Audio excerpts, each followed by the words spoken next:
Good morning, John. I'm here to debunk a myth that probably all of us believe. It's a simple statement that is really hard not to believe knowing what we know. The internet brings out the worst in people. We all know that the anonymity of the internet allows the deep evil inside of every human to spew forth in a fountain of vomitous hate. And yeah, I see it even on our content. On our sex episode of Crash Course Psychology, there were comments, thumbed up comments nonetheless, talking about how homosexuality is a disease. There are two hosts on SciShow Space, one of them is male and one of them is female. I would like you to guess which one has constant comments about their appearance every time they're in a video. But you and your friends, you aren't hate mongers, so it must be other people. Those people at the grocery store who seem so nice in person but then go home and go on the internet and they shrug off the clothes of their cultural burden and they put on their costume and they become internet turd. But I want to make a hypothesis here that allows me to feel better about the state of the internet and the state of humanity. I think anonymity doesn't bring out the worst in people. It just brings out the worst people. Imagine, if you will, a D-bag. This person goes on the internet and he says nasty things to people. He's racist and he's sexist. He doesn't have a lot of friends because he doesn't like people and people also don't like him. In the physical world, this human is entirely invisible. We have no idea they exist. He doesn't want to express his beliefs in the real world because they are unacceptable. But on the internet, he not only gets to express his views to lots of people,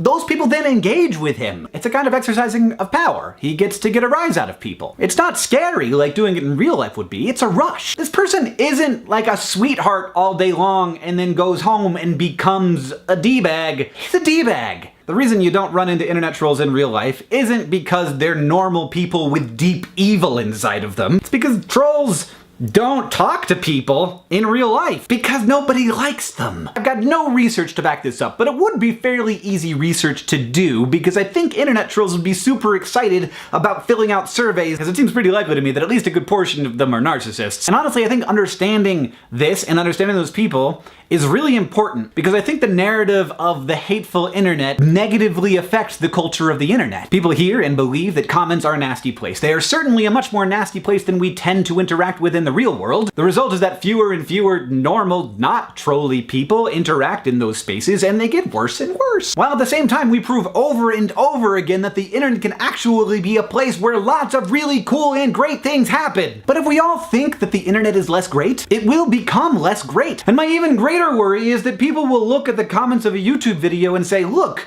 a third of these people, at least, are just terrible. And then by extension, those people will assume that a third of all people are terrible and that all social spaces are hostile and antagonistic, which is very not the case. What we're looking at down in the comments is extreme selection bias. People don't want to comment because it seems like a hostile place, so only hostile people comment. Just imagine for a moment that 100,000 people gather in a room. It's a stadium, a very large stadium. Now what are the odds that there aren't gonna be some bad people in that room? Zero. They're gonna be bad people in that room. So it shouldn't be a surprise that when 100,000 people watch a video, there are some people who are racist troll turds, and they're gonna leave mean, nasty comments. Now, a big problem here is that YouTube has lately been promoting discussion rather than how many people thumb up a comment. So a comment will end up way at the top of the video because lots of people are discussing that comment. That isn't usually because there's a good discussion happening there. It's usually because that first comment was extremely inflammatory and wrong, and people are arguing about it. And the trolls are loving it. That's an algorithmic problem. I don't know if they know about it, but it seems pretty obvious. It's totally feeding the trolls. Like, the whole point of a troll is to try and get discussion because they want to get a rise out of people, they want that rush, and they want some human interaction, which they don't get in their daily lives because mostly people don't like them. As a person who has met a number of people, most of them, like 90% of them, are good. They're good people. Not because culture tells them to be good, not because they're afraid of being found out and they're waiting for that moment where they can be anonymously evil, but because they're people, just like you and just like me. John,